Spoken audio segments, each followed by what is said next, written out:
Come on, Gottschalk. Kildare, we need it in our grasp. So whilst time ticks over, what I'm going to just take a quick look at now is the land of England. We have a few counts and things here and there. We don't really want counts under our direct control. Whereas possible, we're trying to get these lands as close to their de jure duchies as possible. So for instance here, my son has control of the Duchy of Cornwall, which is made up of these two lands. That seems to be a decent size. Here we have the Duchy of Somerset, which is made up of 2 of 3 lands here. So that's actually following the de jure boundaries, which is good.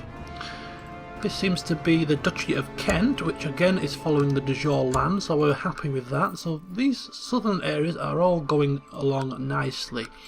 Here we have the Duchy of Gloucester, which is made up of these 2. Oxford should be part of it de jure, but we currently have Duke Albert in that position.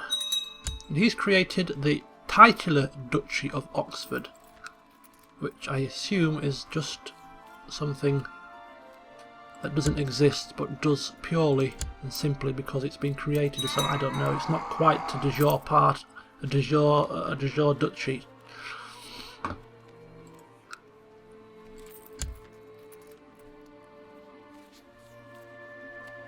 Oh, who's this? Earl Aslerton of Raunds has died in an accident. Oh dear. Accidents. All too commonplace in these times, I tell you. Right, okay, and we know about this man. He's got the duchy here. There's a duchy here, Duchy of Norfolk, which is de jure as well, which is nice to see. The Duchy of Hereford. Shouldn't quite contain Powys, but it does. So for now that's fine. We have a duchy here, duchy down there. This is the Duchy of Lancaster. Should include Chester, but doesn't, because Chester is part of Gwynedd for now. So a few little changes here and there, but all in all, I don't think I have any independent counts. I say independent, I don't have any counts directly under my control. I think they're all under a duke. So that all I'm dealing with, really, when it comes to vassals, other than the duchies that I have myself of Brittany and Normandy, all the vassals in here are all dukes. Maine, Raunds, Vexin, Amiens, yeah, so I've got no counts under my control here, so they're all dukes, which is very neat and tidy, and it just makes life a little bit easier. Now, John Fleming is my grandson, son of Bohemond. He's far removed from the succession, and therefore it doesn't really matter who we give to tutor him. So what we'll do is we'll try and look at perhaps people that are not majorly impressed with us.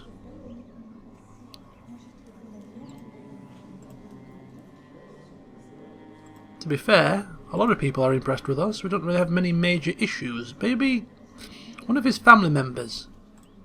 My half-brother, Duke Toby of Munster. He is ill, but he has a few nice traits. He would make a very good shooter.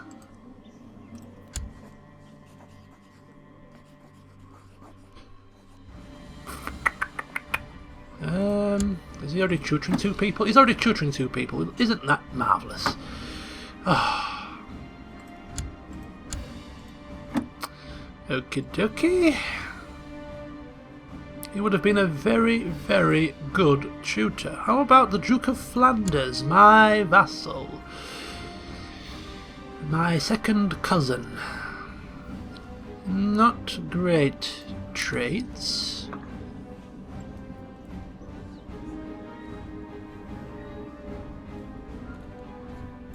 A nice prominent duke with some good stats would be nice.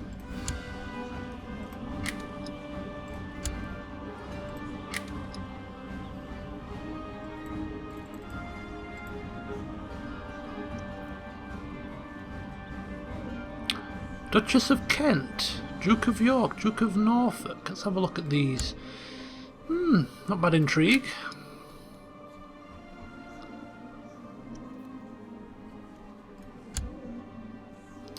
Do you know what? I'm not seeing anybody that's appropriate. Not seeing anybody. Right.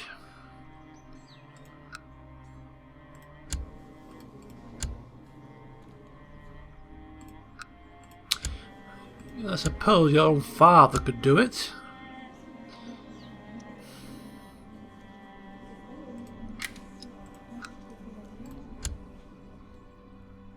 Depressed, 61 years old, in prison. You know what? Shall we just let sleeping dogs lie?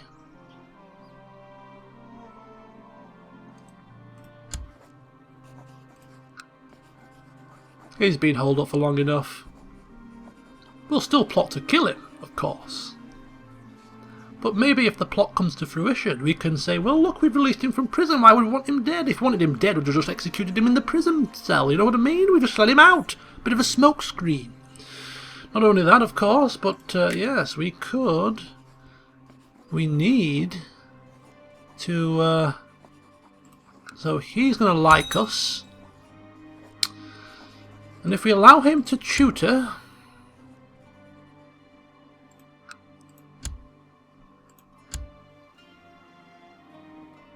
If we allow him to tutor... It will also increase his opinion further. So we're further strengthening the bond. But not only that, now that none of our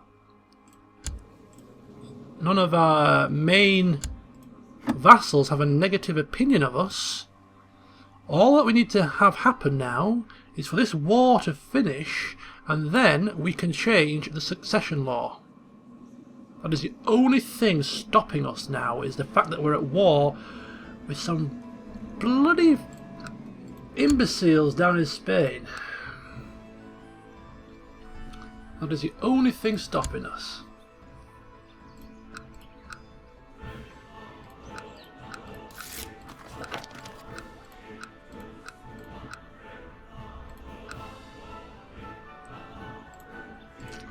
Right, okay, so first things first, our spy master also needs to move down back to our homeland, and there was a faction or a plot that was created here.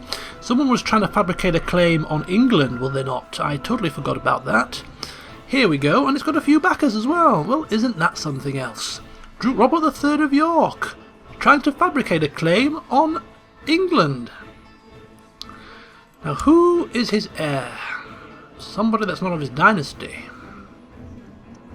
How do we want to deal with this situation? We could have him thrown into the cells. Leader of the plot, no one will object. We could ask him to end the plot. End your plot. I'm feeling in a charitable mood. I will just view this as some kind of a foresight, a slip-up, and we'll hear nothing else of it. And we have finally learnt how to delegate. We have improved our stewardship. And Prince Godfrey is revoking titles. He's going on a rampage. He's been let out of prison, and now he's going hell-bent on strengthening himself. For what purpose, we do not know. And he stops his plot to fabricate a claim on England. Well, good for you. Right. Kill Vassal. Kill Countess of Lancaster. Fabricate a claim on the Duchy of Kent. Kill Duke Richard of Kent. Kill Hugh de Normandy. None of these concern me. See the Duchy of Bedford granted to a something or other. None of these particularly concern me as much as anybody else, so but we'll see if we can get any of them ended just for the sake of it. None of them further my own goals, so they can end a few plots and schemes.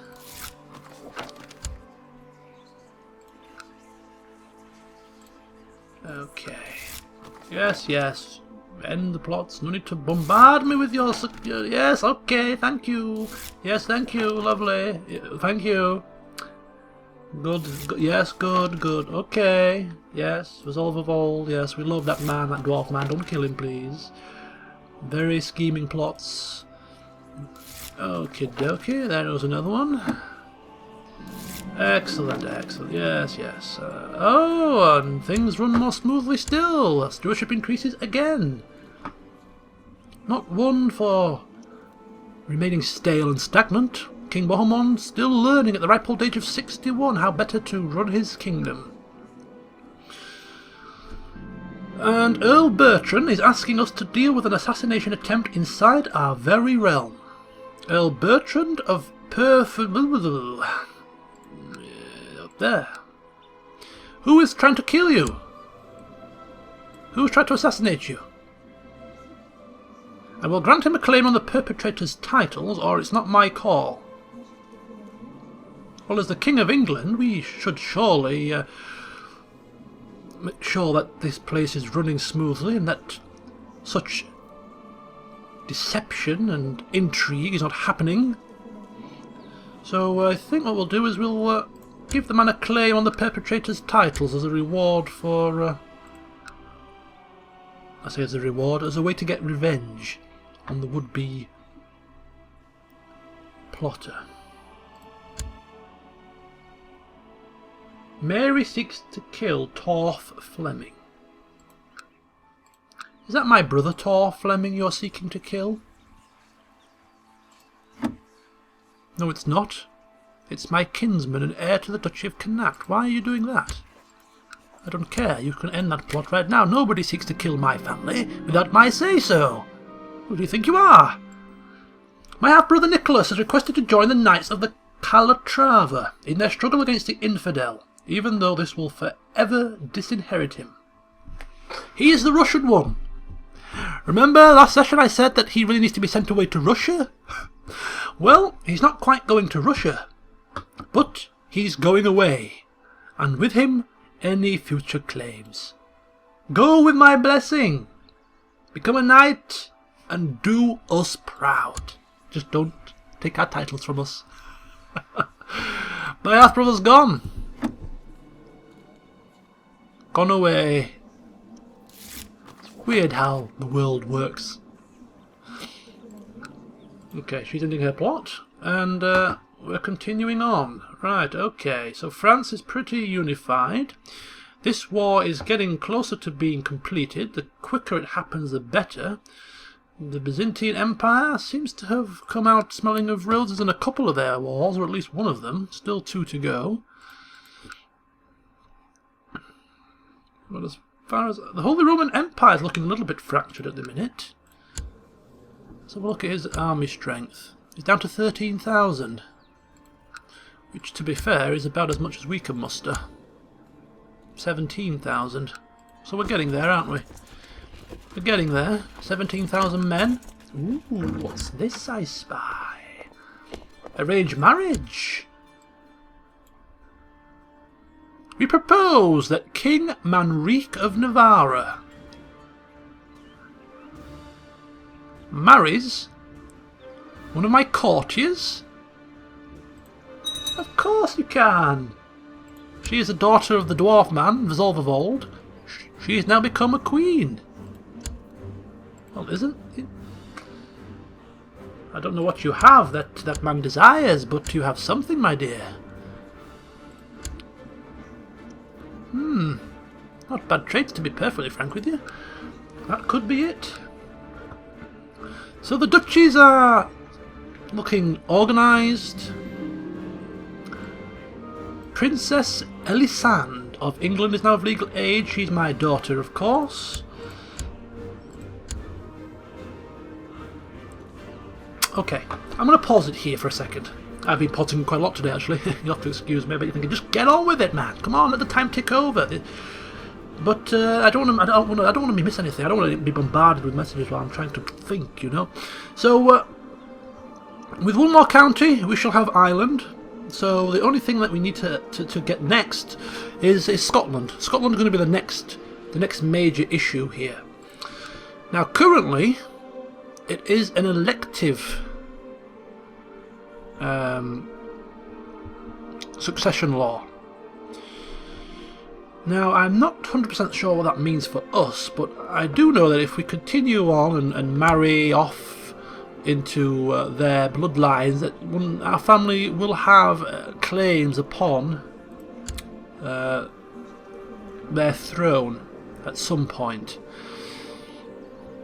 But we could really do with marrying somebody that has a weak claim, and we need to marry one of our future rulers there. So our future ruler is going to be our son, Thurston, and then after him, all being well, it's going to be his son, Thurston, who's only 6 years old.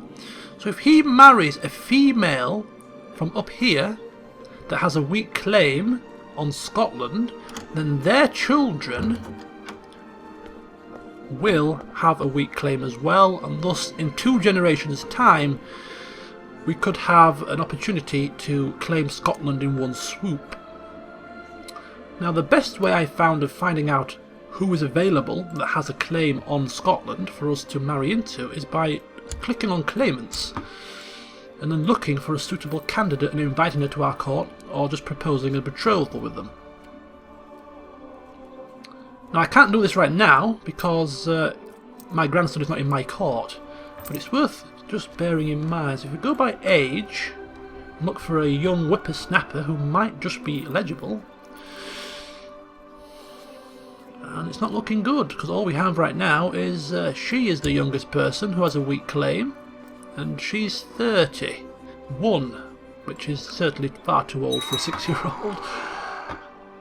So we'll just have to keep our eyes peeled on that situation. As soon as a young female claimant comes to fruition, comes to the fore, we're going to be trying to get our grandson married off to her.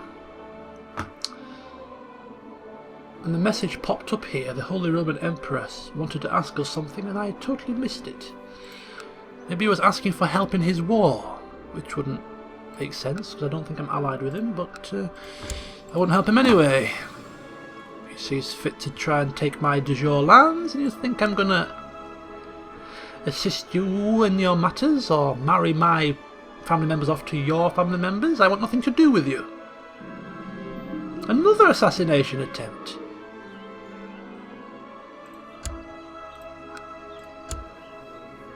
There's no good me granting him a claim on the assassination, the assassinator's lands, because he can't press them in this current crown law, but he's showing goodwill. Somebody's arrived in our court. We've got a bit of money to spend.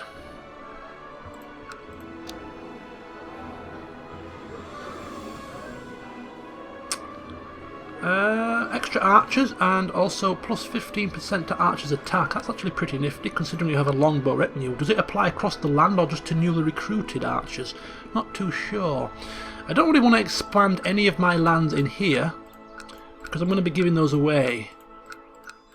I'm going to be keeping maybe 1 or 2, and then I want most of my domain to be in here eventually.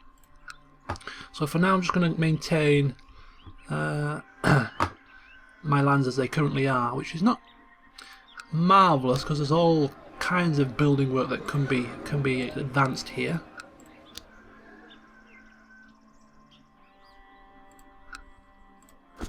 And the fact that we can only raise about 4,000 men from our domain isn't great, to be honest with you.